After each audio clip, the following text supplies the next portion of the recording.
Hello, I'm Penny Thornton and I'm talking astrology. On this video, I'm going to use as my focus the new moon in Libra, which is on the 25th of September. But of course, as always, I'm going to be looking at all the other things that are going on at the same time. Now, the first thing I want to say before I get on with all the details of the time is that this new moon in Libra on the 25th of September begins a 6-month cycle, which will finish on the 6th of April next year when there is a full moon in Libra. This nice kind of cycle of new moon to full moon stretches across a 6-month period. And I think if you start paying attention to this, you'll see how this plays into certain situations in your life. In and around a new moon, in this case on the 25th of September. And remember, the moon waxes until it reaches full. So we've got another 2 weeks of what we might loosely call that new moon phase, the waxing phase. The things that you voluntarily begin, you start new projects, you start new regimes, and those things that just come about all by themselves, they have a sort of completion date in early April. And even that idea of 6 months hence, where we might think, oh, that's the completion date, it doesn't always mean that project or that situation has come to a grinding halt. It can mean that that stage is over. We're now beginning a new stage. And this is why this new moon, full moon cycle is so interesting in relation to relationships, because if a relationship begins 6 months later, especially, we're looking at this new moon cycle, then by 6 months, it will have reached a critical stage. You're either ready to deepen your relationship with that person. And of course, it can be a working relationship. So you're ready to get more committed to that job, that partnership, what it may be. Or it may be that at this 6 months point, you're looking back and saying, you know what, I'm not sure this is for me. I'm not sure it's going to take us forward much more. So it's a useful thing to keep in your mind. And of course, particularly for Libra and Aries, because for you, Libra, the new moon is in your own sign. The opposite end of that is the relationship house. And of course, if you're an Aries, the new moon is in your relationship house. So we're very fairly and squarely in the area of relationships. So it's going to loom loud and long in your life. But of course, I'm going to be taking you through sign by sign what this new moon means shortly. So what I also wanted to do was take us through a chart that represents the sun's arrival in Libra for various reasons, but particularly because as the sun enters or reaches the cardinal points in the zodiac, that's 0 degrees of Aries, around about the 21st of March, 0 degrees of Cancer, around about the 21st of June, 0 degrees of Libra, around about the 22nd of September, and 0 degrees of Capricorn on and around the 21st of December. These cardinal points, the arrival of the sun here, is what we erect a chart called an Ingress chart from there. And we set it according to the various capitals of the world so that you get a view of what the next quarter is going to be like for that particular country. So I'm going to start with this, with the Libra Ingress taken from the perspective of Washington, so that we can then see all the ingredients of, this particular chart and make some kind of interpretations about what this may mean. So let's go and have a look at the Libra Ingress from the perspective of Washington and the USA. Now, as you'll see here, you'll see the rising point, the ascendant is in Taurus, and the midheaven is in Capricorn. And you'll probably see then, as soon as you can locate those 2 points, you'll see that Uranus is on the ascendant, in fact, exactly on the ascendant. and we find Pluto exactly on the midheaven. So we almost need to go no further than those two factors to see that this is going to be the most important quarter of 2022 for the United States. And we can say straight off the bat, by just simply looking at the angular Pluto, the angular Uranus, it's going to be a very tumultuous and turbulent period with a lot of plutonic transformation, especially in regard to government and leaders of the country. We're going to also see with Uranus rising, which also says a lot of change, unpredictability, tension, and given that's the rising point and the first house of this mundane chart, we're going to be looking at, I won't say that's exactly the mood of the country, but you could look at it like that. If you think about the ascendant in a natal chart, it's how other people view us. It's how we read, how we reach the world or reach out to the world, our image. Then we're going to see Uranus coloring the mood of the country, the appearance of the country. So we'll see straight away it's rebellion. It's, this is a lot of things changing, a lot of desire for change within the country. So that's almost all we have to look at. But of course, in an Ingress chart, where the sun is always very important, because that's going to tell you something about, the area that is of extreme importance. I find this really, really interesting in this chart, because the sun is in the 5th house, along with Venus, the ruler of the chart, and Mercury, very closely, the sun very close to Mercury, but of course, Venus also conjunct the sun. And the 5th house of many, many factors. It can have to do with the entertainment industry, to have to do with sport, to do with all sorts of things that we find pleasurable and exciting, competitive. It's a kind of romantic area of the horoscope, but when we think about romance, we think about this area of the horoscope, the 5th house being one of the kind of houses of structure and development, let's put it that way. We can see also that this part of the horoscope has a lot to do with children. And what do we have going on very, very importantly in the United States? It happened in June, the reversal of Roe versus Wade, which is effectively in most states, depending whether they go forward with that, is that it's denying women the choice as to whether they have their child or they don't. It's taken it away from them, and of course that's caused a huge backlash. And we're going to see, I think, some of the ramifications of that. We see this both in the Ingress chart here with the sun in the 5th house, Venus, the ruler of the chart, in the 5th house. We can see that this is going to be perhaps one of the causes of a lot of unrest and turmoil and turbulence in this next quarter. We have, of course, the midterms that happen November the 8th, if that my memory serves me well, just on a lunar eclipse. We already know that's going to be set for some very kind of,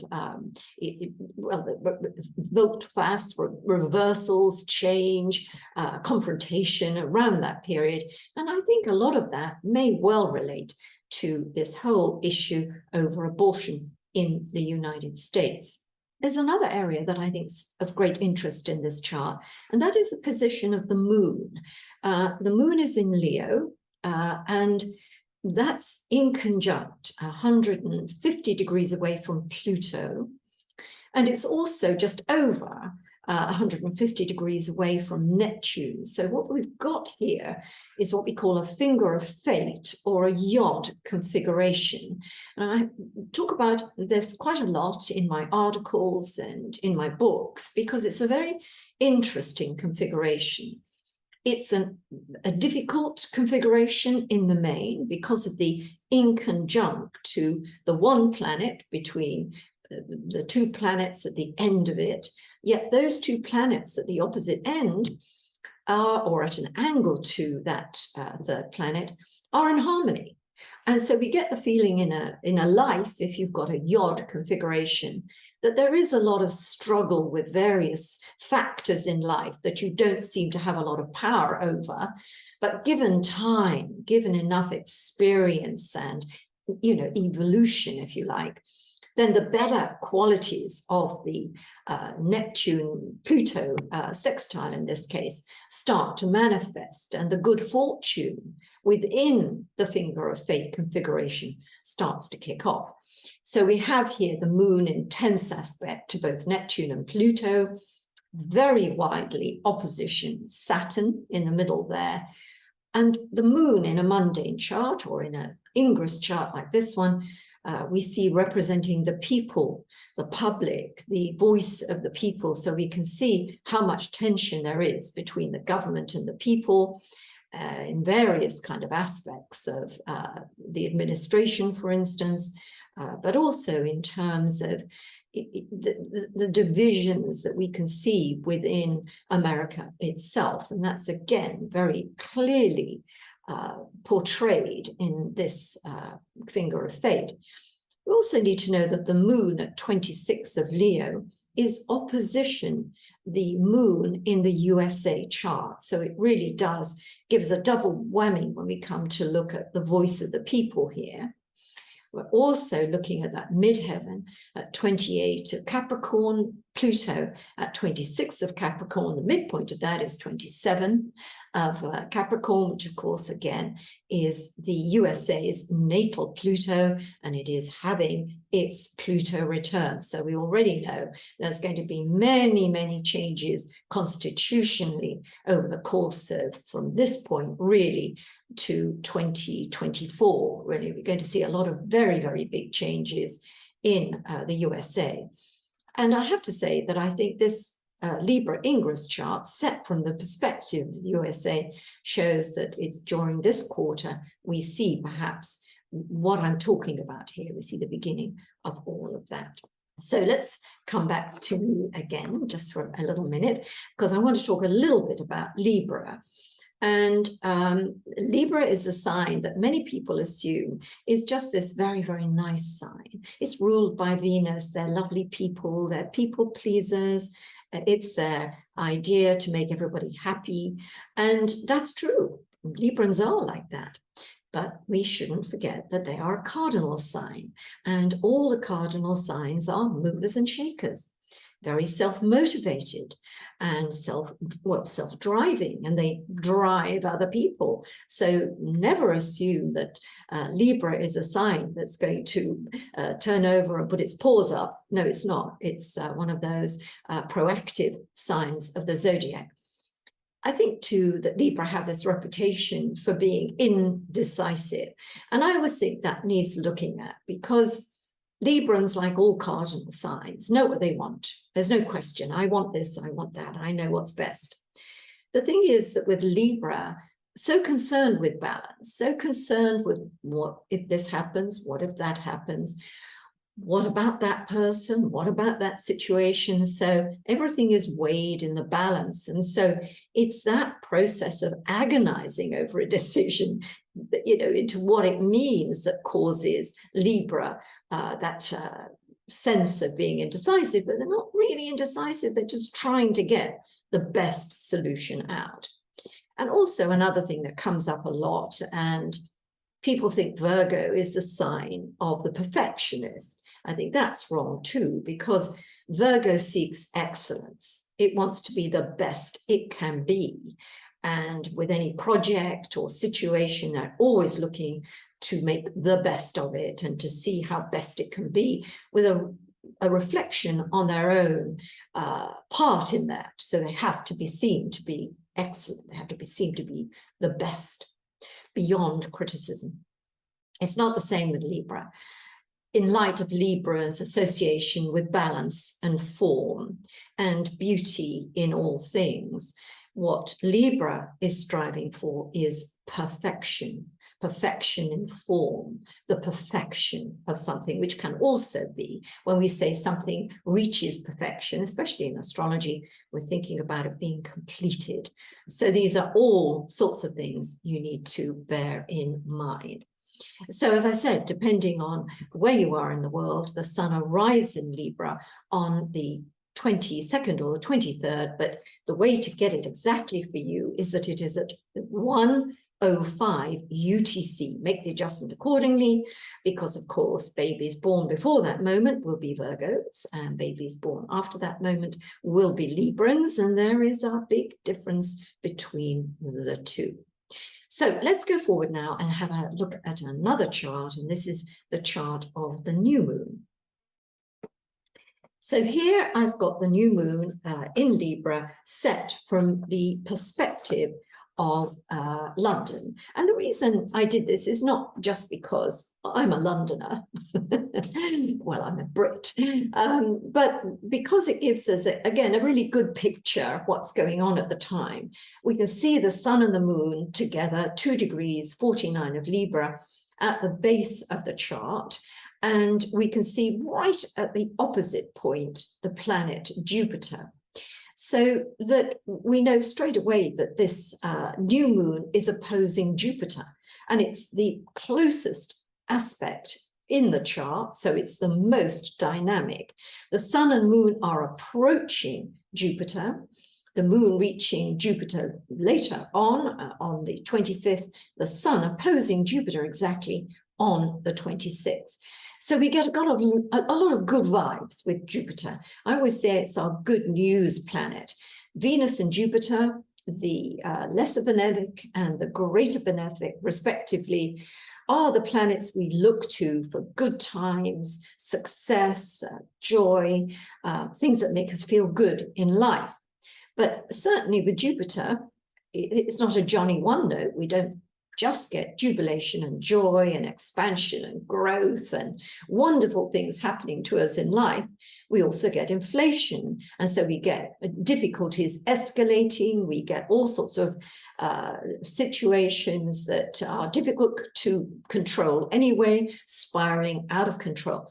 So we have to look at the picture here to see that we've covered all bases in a way, in that, yes, this new moon does portend some good things lying ahead, some growth and expansion in a good way, but we've also got to think of things like inflation itself. And we all know that's soaring in most parts of the world. Depending where you are in the world, there are forecasts, that it's going to increase by, goodness knows, 10% more during the course of the next few months. And that makes it difficult for ordinary people really to balance the budget and do all of those things. So we've got to bear that in mind with this Sun, Moon, Jupiter opposition. What we might also like to look at is what's going on at the time. And we've got to remember that Mercury is retrograde at this time. Mercury headed into retrograde on the 10th of September, and it's going to remain in retrograde until October the 2nd. So it's certainly during the period of the large part of the new moon period going to be in retrograde. And I don't necessarily put a big thumbs down to a retrograde Mercury, because it serves a purpose. It does give us an opportunity to go back over old ground and rethink things, to replan things, to maybe go back and feel, could this be done differently? Did I make a mistake there? Is there something I can do to improve a situation? So we must always remember a retrograde Mercury gives us time for contemplation, review, and not renewal, but to review situations that we may want to come back to and change once Mercury has turned direct again. Yes, things can be slowed down, and we can certainly expect some problems with communications, whether we're talking about the internet and things like social media are going to have a lot of problems and issues over all of that, maybe even some legal aspects of social media when we look at what's going on with making things, reforming some of those social media platforms so that they conform to new laws, as it were. And we might also want to think about the various strikes going on, not in every country, certainly in Great Britain. We've had postal strikes, very reflective of this particular retrograde Mercury. We've also had train strikes. There have been strikes by all sorts of industries, even law, even barristers have been on strike. So this pattern continues during the time we're looking at this new moon chart for. And hopefully by the time we get to early October, and we're moving through October, we shall find a lot of these situations being resolved, or at least put on side for the time being. Now, in fact, on the 18th of September, Mercury in retrograde is going to be opposed to Jupiter. So I certainly think there are going to be opportunities for talks that take us back over issues that we can then go forward from. But interestingly enough, if you've got anything happening around that time on the 18th of September, you might like to think, does this take me back to the 3rd of September when Mercury and Jupiter were in opposition for the first time? There could be a link between these two dates. Only you will know that by checking your calendar or however you make your notes, and that might be something that will help you make a good meeting or make you a good decision around that time. Now, as we move forward, we've talked about the new moon, we've talked about the sun into Libra. We also want to note in this chart that Mercury is close to Venus, and Mercury will be close to, well, it's separating at the moment because it's going retrograde from the sun. But we can see there's, you know, these three planetary bodies, the sun, Mercury, and Venus, are very much located in the same section of the zodiac. And what's nice about this is that on the 26th, Mercury and Venus are conjoined, and they're going to be trining Pluto. So Mercury is trining Pluto, Venus is trining Pluto. I'm going to give you an opportunity to test this out for yourself, because when we think about a trine between Venus and Mercury and Pluto, we think about good things coming about through the agency of discussion, debate, goodwill, finance, even those kind of things. However, Pluto is always Pluto. It's an outer planet. It's always going to bring challenge. So let's make a note of this and see around the 26th of September whether discussions in your national parliaments, or whether what's going on in your country does turn out to be full of strife, as Pluto often is, bringing a lot of things that have been in the shadows up to the surface and causing a lot of ruffled feathers. And even in your own life, think about the days around there. Is that a time when things emerge out of the woodwork in a good way for you, and you feel thankful for what's emerged, or whether you feel all sorts of things are now very difficult between you and other people, and there's a lot of conflict and confrontation to take into consideration.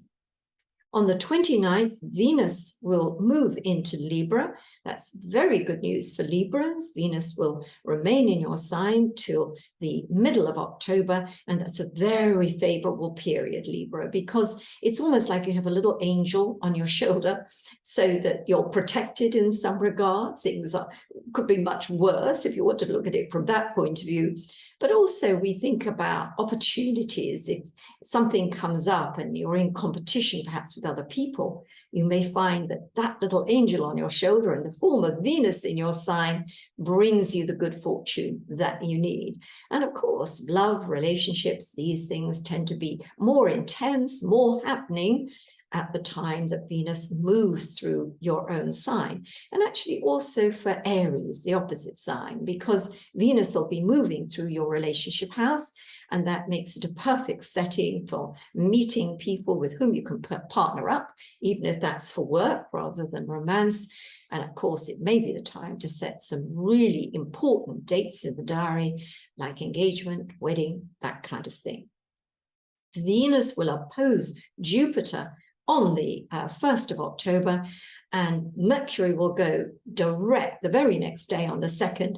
So this could be a turning point in a situation for some of you. It's almost as though you've been waiting for someone to give you an answer, or you've been waiting for the alignments to align in the right form. And here you go. There is a big tick in a box for you. And let's hope we start to see that reflected in another few situations in the world. So let's move away from our the kind of timetable, what's going on during the period of the new moon. And let's get straight into where the new moon is taking place in your various signs. So for Libra, first of all, of course, the new moon is in your sign. So you're starting a new personal cycle. And it is important to remember that when we think about the whole of our lives, we've got lots of compartments, haven't we? We've got the kids, we've got our jobs, if we have a job, we've got our family, our parents, our, our relatives, we've got our relationships, we've got money, recreation, all of that kind of thing is our various aspects of our lives. But when we have things in the first house, it's about us personally. And it's also about our appearance. It's how we project ourselves to the world out there, to other people. So the new moon shows a new chapter, and that can be, developed and manifest in any which way you might choose, Libra. You could decide to change your appearance, maybe get a haircut, or maybe a new outfit, or something that sort of says, I've refreshed my image.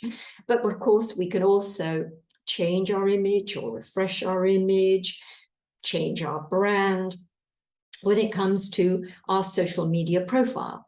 For some of us, that's just simply a matter of who connects with us on our social media sites, who are we talking to, what's going on. So we've got a new look, if you like, new things that we want to talk about and bring into the forum.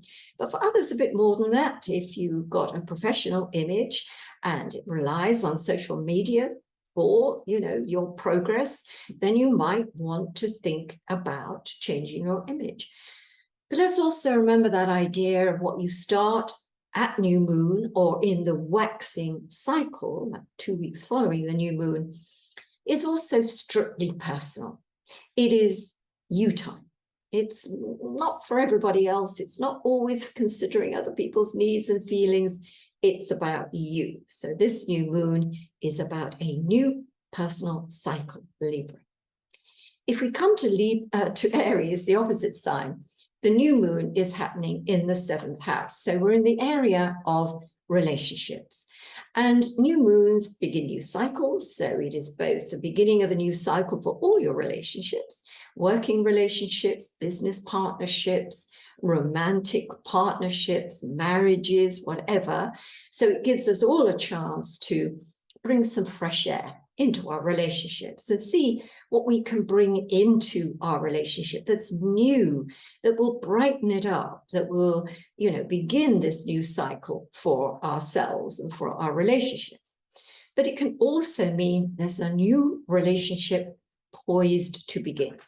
Could be a new business relationship, your relationship with a company, and of course, it can be a new romantic relationship, even the beginning of a new stage of your relationship, in that you will be going from dating and from a love affair, morphing into something like a really serious commitment and marriage. But again, let's think about all the things revolving around other people in our lives. Especially Aries, when we think about your sign, you're a very single-minded sign. You're a very feisty sign, very independent. You like things your way. You're very capable of doing things on your own. And sometimes a partnership can be an interference because you don't get to do your own thing. And that's important too, because relationships teach us so much about how to balance our needs, our wishes, against those of people we're in partnership with. And I think the boot is on the other foot at the moment. Remember, the sun is moving through the 7th house of relationships, from the 22nd, 23rd of September right through to the 23rd of October. So it's a time when other people impact your life more. Their needs, the things that happen to them impact your life more. So that new moon is a sign or a signal to pay attention to the importance of other people in your life, the importance of relationship in your life, and also to look at your partners and other people and see things from their perspective, walk a mile in other people's shoes, so to speak. If we look at Cancer, then the new moon is taking place in the 4th house. And of course, this will be the same if you have Cancer rising, then you're looking at a 4th house new moon. This is the area of home and family, the roots of life, the foundations of the future. That's an almightily important area. You could say everything begins from the 4th house point. So not only a new year-long cycle for the sun itself, as it starts at this 4th house point and reaches the opposite point in March of next year, and then comes round back to its beginning again in the September of next year. So that we see that the things that we're planting at this time, the seeds we're planting, are intended to mature in about 6 months' time. On a very practical level, the new moon in the 4th house might signal a new member of the family, whether that comes in through birth or whether it comes in through marriage. It can indicate a new member of the household. So that could mean maybe you're renting out part of your house, so there's a new member of the household that way. Or it could be that perhaps a child or a teenager or an older child is going to return to the home, so that you've got some sense of the family being reborn in some way. But it can also signal a change of home, a new location, all of which is a good thing because you're starting a new chapter. If we go to Capricorn now, we have that really in reverse, because for Capricorn, the new moon is happening in the 10th house of career, life direction, your place in the world. If the 4th house is your home, your sanctuary, your background, where you come from, then the 10th house is about where we're going in life, what we're reaching out to, how our platform in the world, we're looking at the world, the who we've become, if you like. So a new moon here can, represent many, many things. It can represent the start of a new aspect of your job. It could be a whole new job. It could also be a new look for yourself in terms of how you, what your out in the world role consists of, so that you could be doing more things. You could be perhaps heading, not necessarily committees, but you could be doing things that put you in charge of events. And it's certainly a good time to think about the roles you want to have in the bigger part of life, as opposed to your family and everything like that. There's also a sense that a new cycle beginning here, it's an opportunity to really look at what you want out of the roles that you have in life. And we don't just have the role that our career defines us by. We're a nurse, we're a teacher, we're a construction worker, we're an astrologer, that kind of role. But it's also our role as a spouse or a parent or those kind of roles. So there's a new dimension coming into what we believe are to be our roles in life. And I would consider looking at all the things that I've been talking about, the opposition to Jupiter, those other really important things happening. There's some really, really promising signs here of growth and development in a good way. If we come now to Pisces, then we're looking at the new moon in the 8th house. And I always think, this is a really, really complex area of the horoscope. And I've taken to describing it to people, my students and my clients, as it's a house of receivership. Now, of course, when we think of receivership. We think about going into receivership, you know, we've gone bankrupt. But I'm looking at this in a very different way, in the sense that this is where we receive. This is where other people's money comes into our life too, whether we are given money in the way of an inheritance or a settlement, redundancy settlement, divorce settlement, legal settlement, so that money comes to us through other people or through other agencies.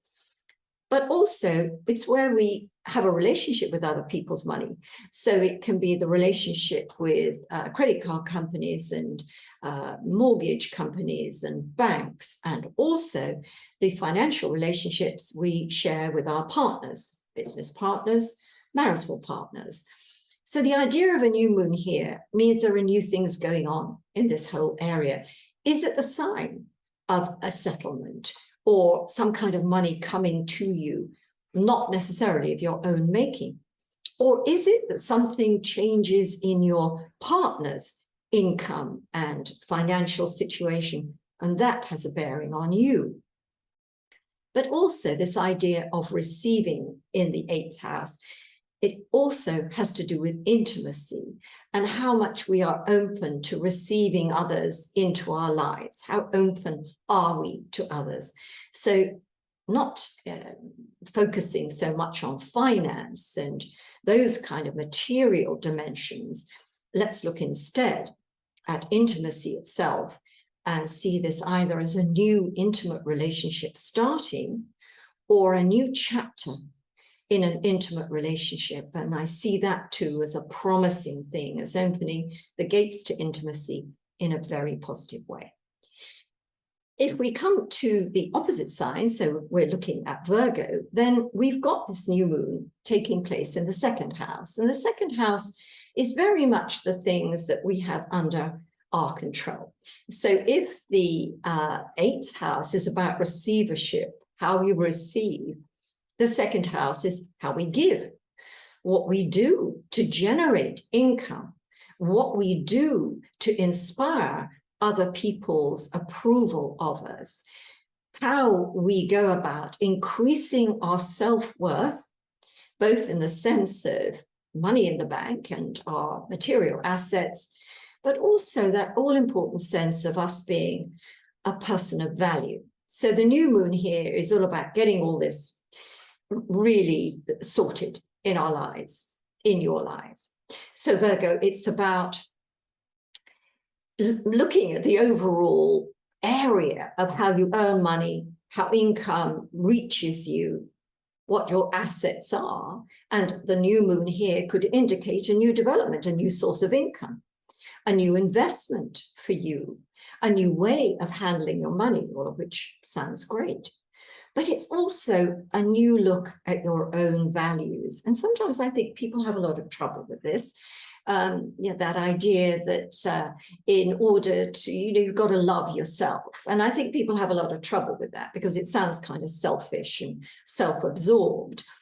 But the idea is to give yourself value, give yourself credit, give yourself credit for what you do or what you have done in life, because that bank of self-esteem is where we draw from to be confident and to be sure that other people treat us in terms of the value we know we have. So that new moon is a sign of rebooting your self-value. And yes, it can be all sorts of things that increase your sense of self-esteem. And that can be a new relationship, actually, as much as we looked at the 8th house in the sense of intimacy and a new intimate relationship. It can also be in the 2nd house, the sign of a new relationship coming in, and where maybe in these early stages of that relationship, it's more about what you're giving to another person. If we come to Gemini, we have this new moon in the 5th house. And the 5th house is that very creative area of the horoscope. It's where we can be creative with anything. We can be creative artistically. We can be creative with money. We can be creative in the kitchen. And of course, it's a very competitive area. So this is why we have sport here as well. Our sense of competition is often stirred when we have the sun moving through the 5th house, and a new moon gives us an opportunity to compete. And of course, where else do we compete? We sometimes compete to find a relationship, don't we? To find romance. You know, we talk about conquering someone. We talk about the spirit of conquest in relation to romance. So this new moon could be a signal of a new romance about to begin. And remember, that's where that 6-month cycle could be so important for you if you do begin a new romance at this time. Remember, in 6 months' time, there's going to be some kind of point of assessment. So keep that in mind. But I think, too, this is also your inner child. This is why we also look at children in this part of the horoscope as well. So that new moon could mean a new baby or a new pregnancy. But let's also talk about our inner child. We've still got that little person we once were living within us. And it is so important to relate to that. And one of the best ways we relate to that is in play. When we play games, when we get that sense of play in what we're doing in our lives. So this new moon is about remembering how important play is and to introduce it as a really functioning, important part of our lives. Also, that new moon may be about something happening to one of your offspring. There is something new coming in linked to one of your offspring. If we look at Sagittarius, we're looking at the 11th house. Now, this still has a creative aspect to it, but it's more in the sense of collaboration. If in the 5th house, we do things off our own bat, it's very much our own inner muse as well as our own inner child we're evoking. In the 11th house, this is how we get together with other people for a common end. Now, it can be a business enterprise as a common end if we're working with people. If we're at a job, it's maybe the work of the team as opposed to each individual that becomes really important. So there could be a new team at work. There could be a new enterprise as part of your business or a whole new business. But collaboration is going to be key to that. The 11th house is also the we, the bigger we. And so that means the planet as a whole, humanity as a whole, rather than the individual. So with a new moon there, it is a stirring, a signal, a green light for you to get involved with humanitarian causes, to really start thinking in terms of your actions, in terms of the rest of the planet. Any which way you can think of. And it can be enormously satisfying to do voluntary work, to put your experience, your service to the benefit of other people, because it then says that we are more than just a single person. We are part of a much bigger whole. So that new moon stirs all those feelings for you, Sagittarius. Last group, my fixed group. Here we come to Taurus, and we're looking at the 6th house, another kind of house that people get a bit confused with. We think, you know, how does the 6th house govern work and health? What relationship do those two things have with each other? Well, if you think about work as a routine, as a system, if you like, I mean, we're not really talking about career per se in the 6th house. We're talking about work. What are the constituent parts of our job and how do we work at it? What is the routine of our work? What is the daily routine of our work? What does it compromise our work ethic? And we can put that with health as well, because we have a system, don't we?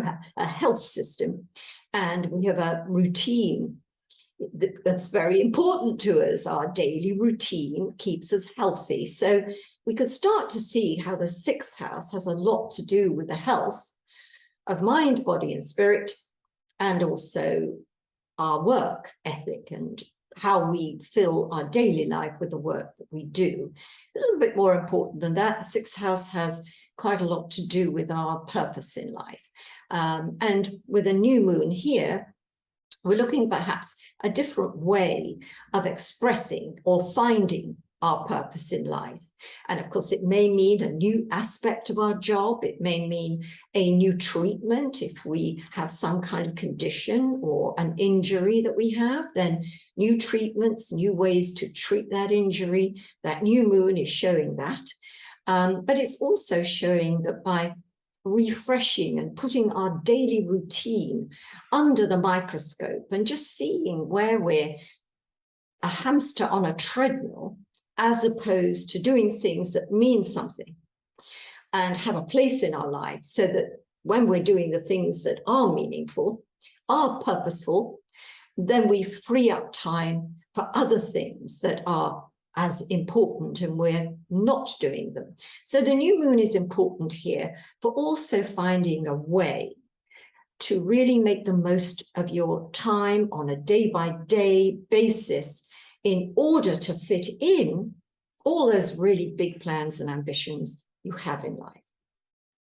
Scorpio, the 12th house. This is because at the moment, before the new moon, as the sun moves into Libra on the 23rd or the 22nd, your 12th house is being occupied. Now, the 12th house, another very mysterious zone. I think what we sort of need to look at the 12th house for is this sort of processing house. It's where we process things, and we often process them in an unconscious way, in a sort of way where our mind per se isn't engaged. It's our unconscious. So in a kind of way, when the sun is moving through the 12th house, as it is for you, Scorpio, it's sort of processing the events of the last 12 months. And it's sort of saying, oh, I can get something out of that experience. I can deposit that experience in the dustbin of life. I don't need to go there again. It's done. We're doing a lot of sifting and sorting. And so the new moon here is really very much an idea of what you're going to go forward with. What of all those things that have happened in the last 12 months is really still a vibrant part of your life, of your future, because that's what you're going to be taking forward with you. I think the new moon, it isn't quite the sense of awakening that you get with, Uranus transit, for instance, but it is beginning a new cycle. So your dreams are telling you a lot of things. Your intuition is knocking at your mind and saying, this is important. So it's obeying your intuition, analyzing your dreams a lot more, looking for the messages and things that are going to take you forward. And yes, this may have a lot to do with your spiritual life as well, in that there could be a new spiritual season starting for you, and all those things that help align mind, body, and spirit, things like yoga, meditation, Tai Chi, all those beautiful things that help us connect on all those levels. That new moon is a great time to start one of those practices to help mind, body, and spirit function as a whole. Leo, the new moon is in your 3rd house. And so we're here in the area of communication and the immediate surroundings of your life. So if you think where you live, it's your neighborhood. It's also the sort of friends that are close to you, the sort of pastimes and the focus for your energies and interests that are local to you. They're not necessarily small town events or activities, but they could loosely be described as things that aren't on a kind of major orchestral kind of scale. This is the string quartet house. The 9th house is where we find, full symphony orchestra. So the 3rd house might have not just to do with your neighbors and your friends who are nearby, but your siblings, if you have siblings. So the new moon is showing there's something new going on here. Is it a new friendship, perhaps? Is it a new development linked to a sibling? Is it a new sibling? It could be those kind of things. Is it someone new coming into the neighborhood? Is there an activity in your neighborhood that you're going to get involved with? It's also the house of sort of communications and knowledge. And this can be a very, very good time to embark on some kind of course, especially something that's going to enhance your everyday life, something you're going to find useful and you can put to good use immediately. And we can all do things that kind of increase our knowledge about functional things. And it may also be a time to really think about how we journal our days, how we journal the days of our lives. Social media comes into this as well. So the idea of a new moon here could mean a new social media profile, something new that you would do to take out the information you want to put out to people, a new portal for that, and maybe even, a new job that's going to involve social media or the use of your writing and communicating skills.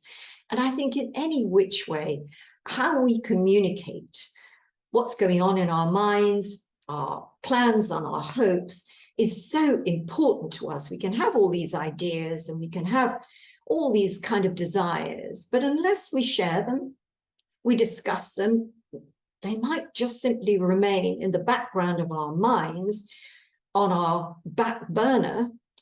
But sharing ideas, thoughts, experiences with others, that's where they grow. So that new moon is a sign of growth in all the areas I've just talked about. So last but not least, we're looking at Aquarius, and this new moon is taking place in the 9th house. So we're really out on the world's stage in the 9th house, quite literally sometimes, in that we're traveling to different parts of the world, and that new moon could indeed signal a journey to come. It doesn't have to be a journey in and around the time of the new moon. It can mean that you're making plans and you're going to take a long journey a little bit later in the year or even into next year, but everything is being created at this point. It's also a wonderful thing to think about travel to different countries or faraway places. It makes us excited, it makes us positive, it makes us think about moving towards a goal that's coming up in the future. Or even if that journey is imminent, it's exciting. You're going to be exposed to new experiences, new cultures even. But of course, you can make journeys in so many other ways. You can make a journey in knowledge, a journey in experience, all those kind of things. So one of the things that this area applies to, looking at it on a longer term way, is that the new moon is the start of a really big journey in knowledge. So let's say for a lot of Aquarians, this could be the start of a university year, whether it's the first semester of university ever, or whether it's the first semester of the second year you've been. And it's the idea of academia that comes into this area of the chart. So it may also be that you get more interested in academic things. And all of this is good because, as you know, the sun makes its journey through the 12 houses of the zodiac every year, and giving you a nudge for these various themes that belong to each house. So it is important we make the most of this journey of the sun through the various areas of the houses to think about such things. It's a spiritual house, the 9th house too. And, like all the kind of mutable houses of the horoscope, the seeking houses, you're seeking to find something of meaning and purpose in the 9th house. Also has a legal side to it. So I think for a few Aquarians, this could be the beginning of a legal case, or perhaps you've got to get legal stuff and documentation together in order to get something moving and motoring. So there you go. I've been right the way through the zodiac with that new moon. And I think it is a positive new moon by and large, simply because of its connection to Jupiter, the closeness of Mercury and Venus, and the more gentle kind of influences. But we have to wait and see, because remember, Jupiter is also inflation of difficulties, and we simply have to put that in there as well. And so we come to my conclusion. And I think about my conclusion days before I do these videos. And they're often inspired by the clients I have or the pupils that I'm working with one-on-one.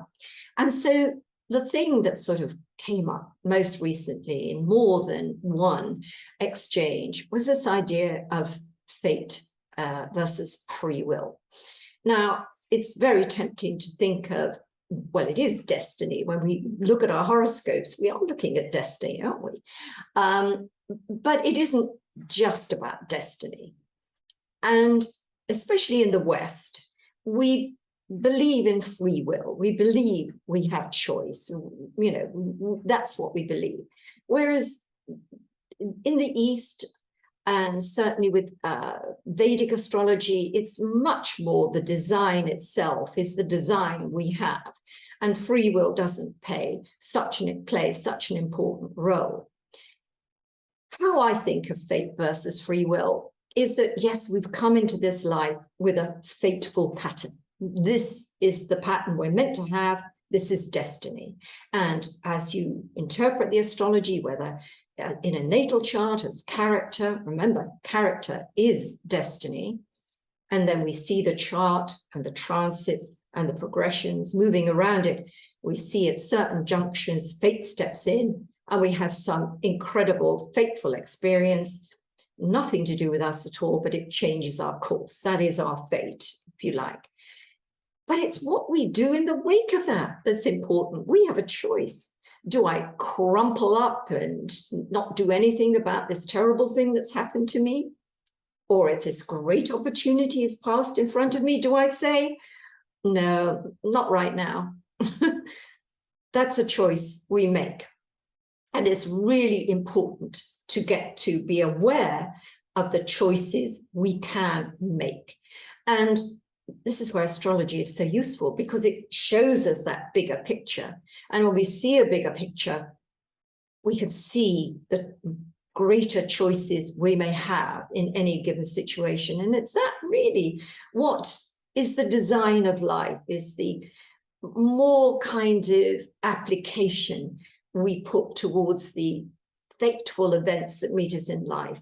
The more we grow and the more, you know, life opens up, the more opportunities for growth we have.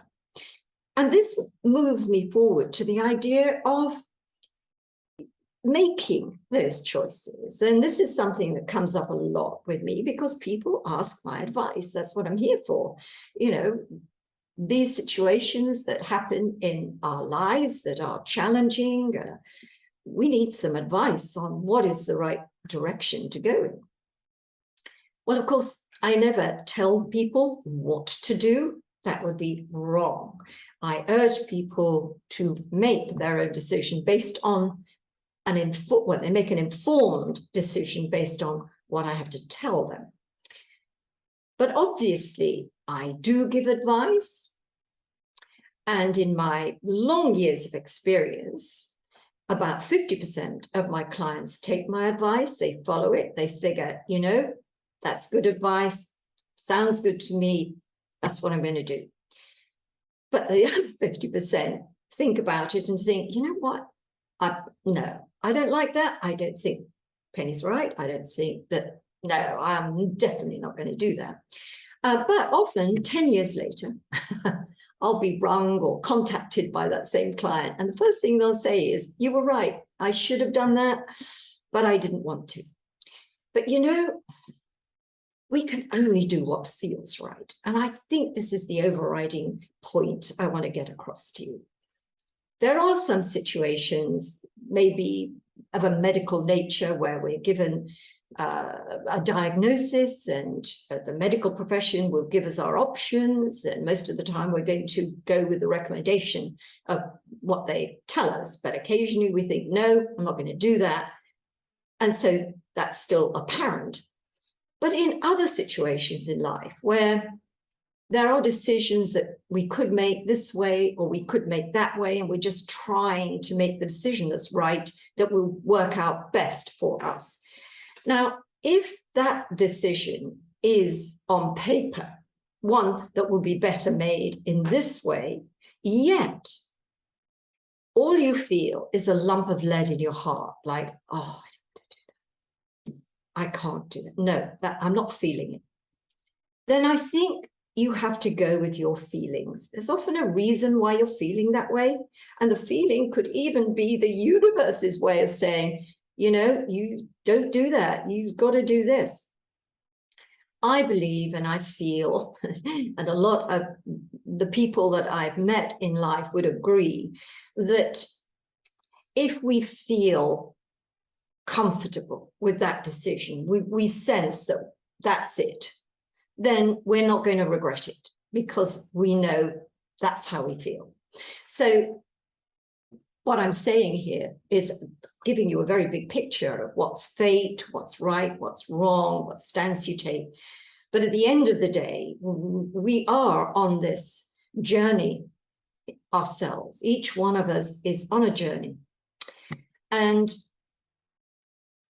one of the assets that we have is are our feelings about things. So if your feelings are informing you of something, obey them. Okay? So thank you for watching. And yes, before I go, I just want to say how much I appreciate it when you subscribe to me. It gives me a thrill that somebody actually pressed a red button and subscribed and or shared these videos, because as I always say, it's good to spread good astrology around. And thank you for doing it. I look forward to seeing you next time. For now, take care. Bye-bye.